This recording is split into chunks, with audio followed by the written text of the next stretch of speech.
Okay, so let's unpack this.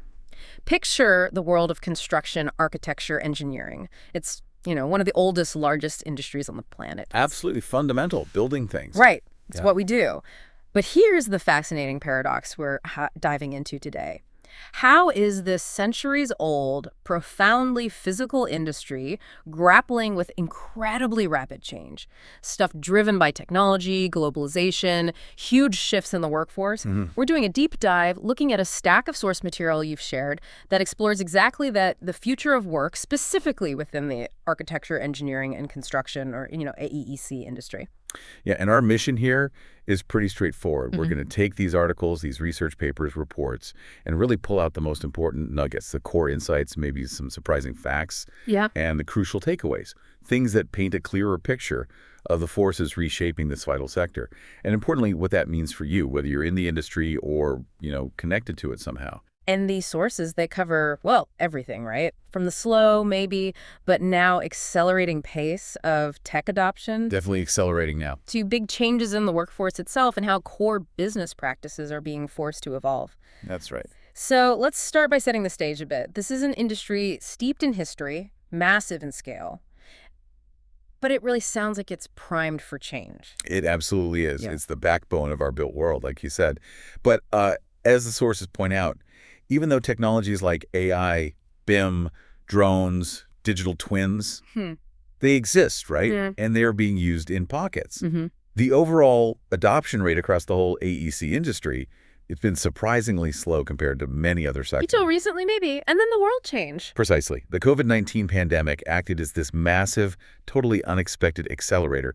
It essentially forced companies to shift their working methods, like almost overnight. Just to keep going. Exactly. Drastically speeding up the adoption of digital tools just to keep projects from grinding to a halt. So when we talk about the future of work in this context, it's not just about, shiny new tech gadgets landing on site. No, it's much broader, Yeah. according to this material we looked at. Right. It refers to fundamental changes in the nature of work itself, how specific jobs are evolving, Right. the workforce becoming more diverse, which is a big theme, and the workplace changing rapidly. Sometimes that means remote setups, sometimes physically different conditions on site. And it's not just like speculation. Robots are actually showing up on construction sites today. Oh, they are, yeah. The sources mention them being used for tasks like collecting data, monitoring progress, Okay. and even replacing work human laborers used to do. Think robotic arms for assembly, or autonomous vehicles for moving materials, drones with really advanced imaging for monitoring progress. Wow. This isn't some far-off future concept. It's happening now. And is partly driven by very practical needs like improving safety for hazardous tasks, or maybe addressing labor shortages or hiring costs in certain regions. Okay, so we've got this ancient, massive industry finally hitting an acceleration point. Let's really dig into the tools driving that transformation. First up, this big push for digital. Right. And this isn't just about, installing new software. The sources frame digital transformation as a really complex socio-technical process. Socio-technical, meaning Meaning it's fundamentally about changing both the technology and the people, the habits, the organizational structures around it. It challenges those long-standing traditional ways of working. And while automation gets a lot of headlines, the material highlights that making the design and architecture side smarter is equally, maybe even more important. Yeah, and what's fascinating here is that despite, 2 decades of computer-based tech really penetrating design, new software, parametric modeling, simulation, That stuff. and designers now needing to think about subjective factors like emotional experience and ethics, alongside the traditional stuff like durability. The sources actually found a surprising lack of published guidance on how design organizations successfully implement and sustain this digital transformation. It's kind of missing. Huh. So it's one thing to have these cool tools like parametric modeling or VR, but it's another thing entirely to know how to truly weave them into the creative and technical process effectively. Exactly. It requires a totally different understanding than just being good at using a computer, right? Precisely. It's about using them to define the urgent questions, isolate the uncertainties, integrate them seamlessly with other methods like, say, brainstorming. The sources talk about designers increasingly being seen as architects of the meta design context. Architects the meta design context, Yeah. shaping the whole information environment around a project. Exactly. That's the idea. And speaking of information environments, collaboration. It's absolutely critical in AEC, yet the industry was kind of known for being slow to adopt remote tools even after the internet became, widespread. Historically, yeah, very slow. Well, The sources describe the challenges before modern tools. Struggling to share huge files over, really limited networks. oh yeah. Constant confusion from outdated paper drawings floating around, heavy reliance on physical meetings, and yes, even faxes, just to share updates. Faxing drawings. Yeah. Wow. I mean, that feels like ancient history now. It does, but it really wasn't that long ago. It was standard practice. No. So new web-enhanced tools, they're designed to solve these problems, right? Allowing teams to access specific drawing subsets based on their discipline, keeping everyone updated in real time. But it wasn't seamless. No, that abrupt, forced transition to remote work during the pandemic really highlighted that adopting these tools successfully, it still faced significant hurdles. It wasn't just plug and play. Let's talk about one specific technology that has driven a lot of change, particularly in the last couple of decades. BIM building information modeling. Yes, BIM. It's a prime example of that classic AEC pattern. Lagging adoption initially, maybe some resistance, followed by rapid transformative change, especially over the past 20 years or so. And crucially, it's not just a 3D model, is it? I hear that a lot. Absolutely not. That's probably the most common misconception. BIM is fundamentally a data set. Okay. It describes basically everything about a facility. Its physical form, sure, but also its functional characteristics, material properties, even things like maintenance needs down the line, the construction schedule, the cost. It's all embedded. So it's a really rich source of information. Hugely rich. The software often uses things like visual programming, object-oriented representation, which enables powerful visualization tools, generating perspective views, sun shadow studies, animations, walkthroughs. Right. But here's a challenge the sources point out. Exchanging data between different BIM software packages, surprisingly harder, often, than exchanging data with older 2D software. Really? That seems counterintuitive. It does. But it's a real issue. And critically, to actually gain the benefits of BIM, the improved efficiency, reduced errors, better collaboration, it requires significant changes in established practices and management workflows. You can't just buy the software and expect magic to happen. You need the process change to go with it. Exactly. It's socio-technical again. Okay, let's tackle the big one that often sparks debate. AI, automation, and the job question.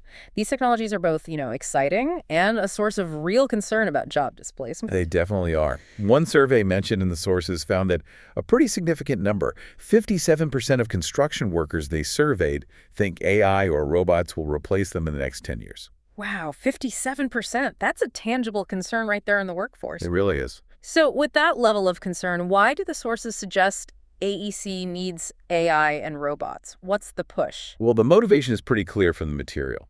It's about improving safety, productivity, and quality.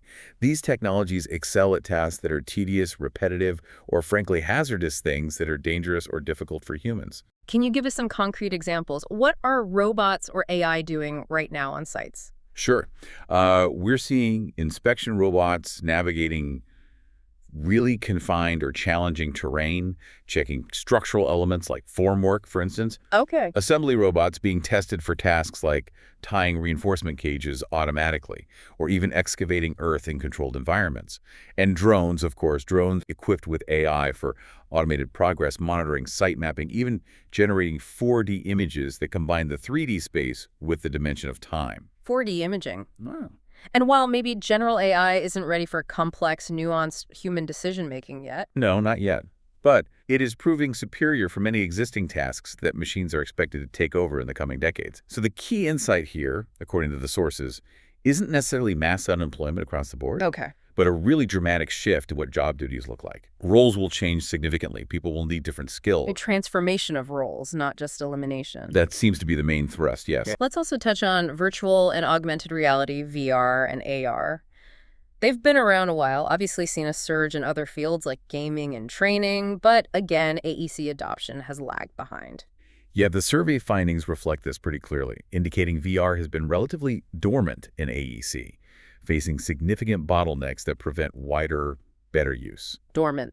despite the obvious potential for, say, model visualization and validation. Exactly. And while that potential seems obvious, some critics mentioned in the sources actually report seeing almost no benefit from simple VR viewing experiences. Almost no benefit. That seems harsh and counterintuitive. Why would just looking at a model in VR not be helpful?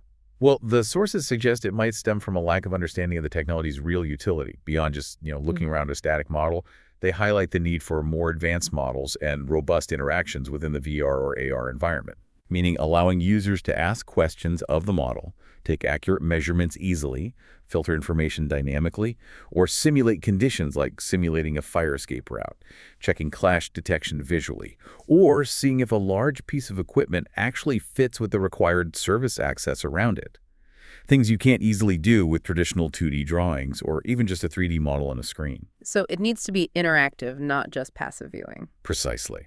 But there's also the technical challenge, right? Visualizing these increasingly large and complex BIM models smoothly in VR headsets is still tough. Yeah, the processing power needed. Exactly. And there's a misconception, the sources note, that the technology will just work out of the box without users needing specific training or without proper model preparation beforehand to make it suitable for VR. Okay, so it's not just the tech, it's the process and the preparation again. Always comes back to that, it seems. All right, let's move beyond the specific technologies now and look at how the practices themselves and the people involved are evolving.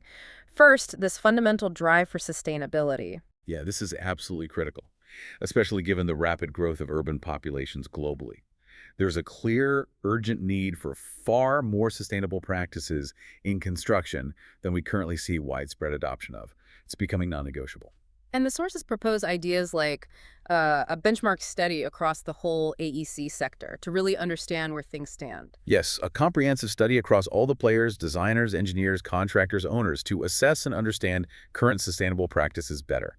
This would be hugely beneficial for individual firms trying to improve, for clients setting requirements, and certainly for public entities developing policies and regulations. But it's not easy to implement. No. The sources also acknowledge that the unique, often challenging nature of the construction business itself. It's often marked by disputes, delays, cost overruns, very site-specific complexities that inherently makes implementing broad new approaches, including sustainability, more difficult than in, say, manufacturing. Okay. Now, thinking about the workforce dynamics and remote work, AEC teams are inherently collaborative, right? Bringing diverse skills together for a common goal. So work culture must be hugely important for productivity. Oh, definitely. A study highlighted in the material pointed to factors like team bonding, mutual respect, good coaching, camaraderie. These were key contributors to productivity. Okay. And this was interestingly contrasted with a perceived individualistic personality in some areas of the industry that can, maybe surprisingly, actually degrade overall team performance if not managed well. Interesting. And then came remote work, which, as we mentioned, AEC was quite slow to adopt until the pandemic forced that really urgent shift. Right. And the sources include some really telling quantitative findings from surveys conducted during that transition period. While the effectiveness of the tools themselves saw only a slight drop, maybe surprisingly, Okay. management workflows saw a notable 15% decline in effectiveness when done remotely. But the really impactful finding was a staggering 42% decline in the effectiveness of collaboration workflows. 42% decline in collaboration effectiveness. Wow. That sounds like it would make working remotely almost impossible for certain tasks or teams. It was described, according to the sources, as making the transition almost unmanageable for some teams or projects. It was a huge shock to the system. What were the toughest things to do remotely? The most challenging tasks identified were things like sharing large, complex model information effectively, getting comments and markups on drawings in a clear and timely way, and, of course, monitoring physical construction progress remotely. Yeah, that last one seems obvious. Right. And it's perhaps not surprising that construction firms dealing with the physical site were hit harder by these remote collaboration challenges than, say, architectural firms doing primarily design work. That certainly makes sense. Thinking about the future workforce, let's talk about the mind the gap, skills and training issue that came up. Yeah, this is flagged as a major concern in the material. A major skills gap is projected, and it's expected to worsen significantly in the AEC workforce over the next, say, 5 to 20 years. What's contributing to that gap? Is it just not enough people coming into the industry? It seems more multifaceted than that. The sources point to an educational challenge. Students might be entering university or training programs, lacking some foundational skills, maybe. Or perhaps they have different expectations about the realities of the job compared to what's needed. Okay. And the traditional educational methods, they aren't fully addressing the root causes of this gap, according to the analysis. So educators need to adapt, keep up with the industry changes. Absolutely. The sources really stress the need for educators to stay current with industry trends, technologies, and work collaboratively with industry professionals. The goal is to better prepare students with the right mix of theoretical knowledge, practical skills, and realistic expectations before they even enter the workforce. And it's not just initial education, right? Training within firms matters too. Definitely. There's also a need for ongoing training within firms that corrects any misconceptions people might bring in and addresses the increasingly complex demands of the job that go beyond basic entry-level tasks. Continuous learning is key. Let's look at diversity and inclusion. The sources frame this as both an ethical imperative, obviously, but also a strategic advantage for the industry. Correct. An ethnically diverse workforce, and crucially leadership team, contributes to a better understanding of diverse client needs, fosters a more innovative environment. It brings different perspectives. The sources actually suggest that companies with ethnically diverse executive leadership teams have a vastly improved probability of success, particularly when operating in global markets. And the industry is becoming increasingly global. We see that everywhere. It absolutely is. And this links directly to the need for diversity and inclusion. Firms are operating across continents, across cultures, adapting to what the sources call industrialized project delivery, more standardized, often modular or off-site approaches. Right. And they have to navigate significant differences in education systems, work habits, communication styles across these diverse global teams. It's complex. And the sources say there isn't really a clear framework for understanding those cultural similarities and differences in this globalized context. Apparently not a well-established one. It becomes a significant challenge, according to the sources, even though having that understanding is paramount for successful global project delivery. They highlight the lack of such a clear framework as something the industry really needs to develop and address. Fascinating. Okay, let's shift gears again and look at how the projects themselves and the fundamental practices of AEC are evolving, starting with project management. How's that changing? Well, the future of AEC project management, as the sources projected, is going to be highly dynamic. It'll be driven by integrating more technology, yes, but also by operating in increasingly risky and uncertain business environments. Project managers are going to need a new, broader set of skills. But they face challenges, maybe from outdated management theories or just applying new tech superficially without changing the underlying approach. That's a key point raised. The sources note that innovation isn't just confined to a few experts anymore. There's a sort of undoing of expertise as new tools and processes empower more people across the team. This brings its own pressures. Managers need to be more entrepreneurial, think more strategically, and develop a much deeper understanding of risk, moving beyond just identifying risk on a list to truly understanding uncertainty and avoiding the tendency to overlook it or assume it away. And with projects just getting more and more complex all the time. Absolutely. The rising complexity demands, as the sources put it, a greater degree of mindfulness. Mindfulness in project management. Yeah, mindfulness in the sense of being highly aware, attentive, and adaptable to navigate what are termed wicked management problems. Wicked problems. Those complex, interconnected issues with no easy, single solution, right? Exactly. The kind project managers face constantly. It's about seeing these challenges not just as obstacles to overcome, but potentially as opportunities for innovation or finding better ways of doing things. That complexity and the description of challenges like siloed information and sequential processes, it sounds like they might be addressed by methodologies developed in other fields, maybe. They might be. And the sources do explore the application of Agile in AEC. Agile methodologies, which famously originated in software development, are being investigated as a way to potentially improve efficiency and adaptability in design and construction, too. How would Agile help specifically in this industry? What problems does it target? Well, it aims to address some of those core industry issues we've touched on. Things like adversarial project structures, where different parties are almost pitted against each other. Rigid sequential processes where one step has to fully finish before the next starts. Siloed information that doesn't flow freely. And just the general chaos that can be created by massive amounts of data and continuous changes throughout a project lifecycle. Agile tries to bring order to that. What are the key benefits of applying Agile principles that the sources mention specifically? They highlight several potential benefits. Avoiding hierarchical barriers, allowing for more direct and efficient communication across the team, achieving concise information distribution, moving away from these massive document dumps towards smaller, more focused, continuously updated pieces of information. That sounds good. Yeah.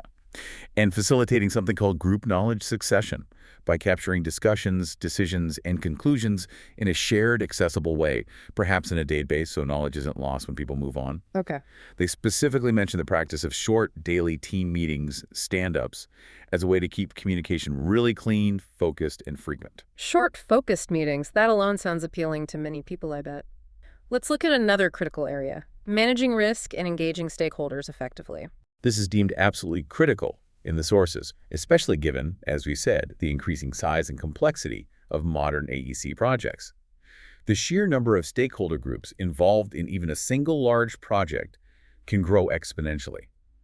Everyone from funders to regulators to local community groups. Yeah, the list goes on, and the sources suggest the need for a new model of architectural practice itself, potentially. Yes, they talk about a model that moves towards being more commercially oriented, perhaps, more deeply team-based, effectively using technology as an integrator, and incorporating greater managerial accountability, even from the designers themselves, throughout the process. What's the essential first step towards implementing something like that, a new model? The sources are quite clear on this. Understanding the existing state of practice is critical before you start proposing significant changes. You really need to map out the current players, their actual roles, not just job titles, the project stages as they happen now, and how interactions really occur. Get a baseline reality check. And that stakeholder engagement piece is just paramount, you said. Yeah. It's called critical. However, the sources find that existing engagement approaches are often not holistic. They might focus on satisfying individual stakeholders or groups in isolation, Right. but they fail to align these efforts with wider project objectives. This leads to poorly coordinated activities, widespread discontent, project delays, and ultimately cost overruns. Sound familiar? Unfortunately, yes. So a more integrated, planned approach is needed. Exactly. They strongly suggest the need for a robust framework, something like a formal stakeholder engagement management plan, a SIMP.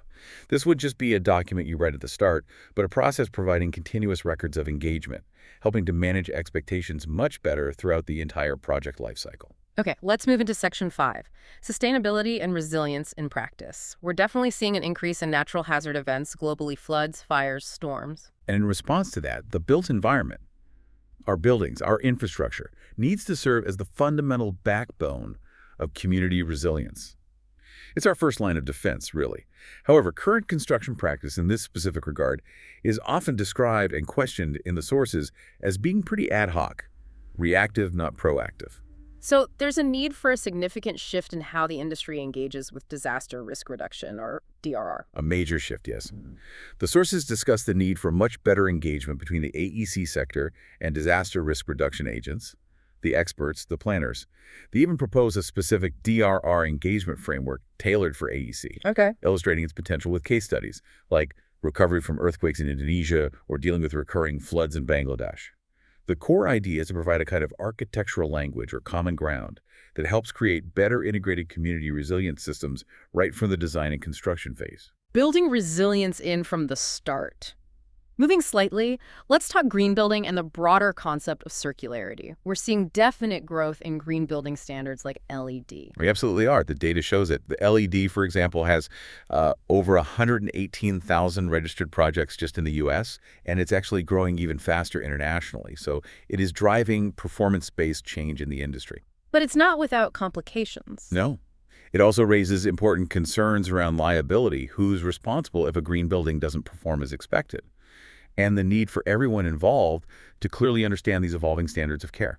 And alongside green building, there's this significant global shift towards a circular economy, specifically in construction. This is absolutely crucial, and the sources really emphasize why. The AEC industry is the main consumer of the world's resources.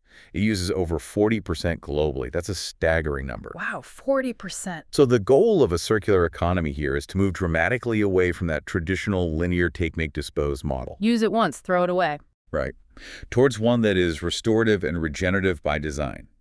keeping materials and components in use at their highest value for as long as possible, designing for disassembly, reuse, recycling. What are some of the hurdles, the challenges to making circular construction widespread? Well, the sources mention several things. Liability issues, again, associated with using reclaimed or reused materials. How do you guarantee performance? There's often a lack of standardized data on the properties and history of these circulated products. And existing building codes weren't always written with circular methods in mind, so they can sometimes be a barrier. But these challenges are also opportunities. Exactly how they're framed. Given the huge amount of construction and demolition waste currently generated, and the rapidly growing global interest in sustainability from clients, regulators, and the public, these challenges represent significant opportunities for innovation and market leadership. And this ties back again to climate adaptation, needing new strategies. It does. Effectively embracing these climate challenges requires refining methodologies, accelerating the adoption of adaptation strategies, transferring relevant technologies, particularly to developing countries. And this requires collaboration among multiple actors, private companies, governments, researchers, communities. It's a system-level change. Okay, Section 6. Regulatory landscapes and economic realities. These external forces. Let's look at the rules of the road. Regulations. Governments worldwide are increasingly developing laws and regulations specifically for the ethical use of AI and robotics, aren't they? Yes, that's happening now. It directly impacts AEC firms because it means increased compliance requirements. And importantly, the consequences for violations of these new rules are becoming more serious. We're seeing examples already, like proposed EU-wide regulations and specific bills being debated in U.S. states. And it's not just AI regs, there's also pressure coming from local governments on other fronts. Yes, significant pressure. And it's driven by very real-world issues. Client and user complaints about the performance or longevity of public infrastructure, growing climate change concerns impacting cities, and what the sources describe quite starkly as the deepening degradation of urban settings in some areas. Right. This pressure is leading to an increase in stricter regulations on environmentally damaging buildings or construction practices, and consequently an increase in resulting litigation when things go wrong or standards aren't met.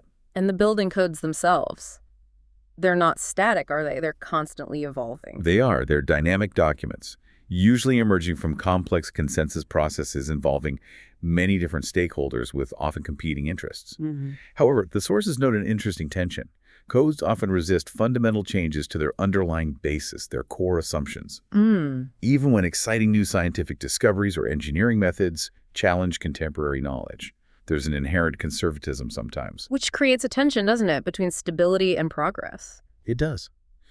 Codes designed initially to provide reliable guidance can sometimes become perceived as tools of control rather than just communication. And they can become incredibly complex, maybe even incomprehensible to some users as they try to serve multiple purposes: safety, energy, accessibility, sustainability. So what's needed for future standards? A key insight from the sources is that future standards must find ways to recognize and incorporate advances in things like AI and automation.